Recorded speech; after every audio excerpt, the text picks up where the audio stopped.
नमस्कार, आप देख रहे हैं जेएन न्यूज और मैं हूं आपके साथ हर्षिता। बाराबंकी में जिलाधिकारी ईशान प्रताप सिंह ने मंगलवार को सामुदायिक स्वास्थ्य केंद्र देवा का औचक निरीक्षण कर स्वास्थ्य सेवाओं और अस्पतालों की व्यवस्थाओं की जमीनी हकीकत पर की। सीएचसी पहुंचते ही जिलाधिकारी ने सर्वप्रथम उपस्थित पंजिका का अवलोकन किया। इसके बाद ओपीडी कक्ष में पहुंचकर चिकित्सकों द्वारा देखे गए मरीजों की संख्या और उन्हें दिए जा रहे उपचार के संबंध में जानकारी प्राप्त की। चिकित्सक द्वारा बताया गया कि अब तक लगभग 200 मरीजों को देखा जा चुका है। इस पर जिलाधिकारी ने निर्देश दिए यथासंभव मरीजों को अस्पताल में उपलब्ध दवाएं ही उपलब्ध कराई जाए। यदि किसी परिस्थिति में उपचार के लिए अस्पताल में उपलब्ध दवा से इतर किसी औषधि की आवश्यकता हो तो परिसर में संचालित प्रधानमंत्री जन औषधि केंद्र में उपलब्ध जेनेरिक दवाएं ही लिखी जाए। उन्होंने स्पष्ट किया किसी भी स्थिति में मरीजों को बाहर से दवा खरीदने के लिए विवश करना स्वीकार्य नहीं होगा। निरीक्षण के दौरान अपने नवजात बच्चे को दिखाने आई प्रीति से जिलाधिकारी ने बातचीत कर बच्चे के उपचार और अस्पताल में मिल रही स्वास्थ्य सेवाओं के संबंध में जानकारी ली।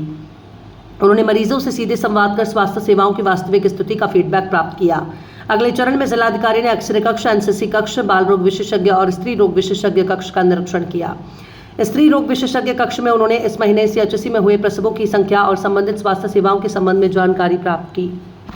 मरीजों से भी काफ़ी इंटरेक्शन किया, साफ सफाई के निर्देश दिए गए। इसके अलावा निर्देश दिए गए कि जब तक बिल्कुल कंपलसरी ना हो बाहर की दवाइयाँ ना लिखी जाएँ, और अगर बिल्कुल ही कंपलसरी हो जाता है जिसमें जो दवाइयों की लिस्ट है उसके बियॉन्ड दवाइयाँ हैं, तो फिर जेनरिक दवाइयाँ जिसकी बाहर डॉक्टर साहब ने बताया दुकान है उसके, क्योंकि वो सस्ती दवाई देती है, वो लिखी जाए। एक ये निर्देश दिए गए। दूसरा, अल्ट्रासाउंड मशीन में डॉक्टर साहब छुट्टी पर थे तो मैंने कहा है कि कुछ ऑल्टरनेट अरेंजमेंट जिले के स्तर से किया जाए जिससे कि अल्ट्रासाउंड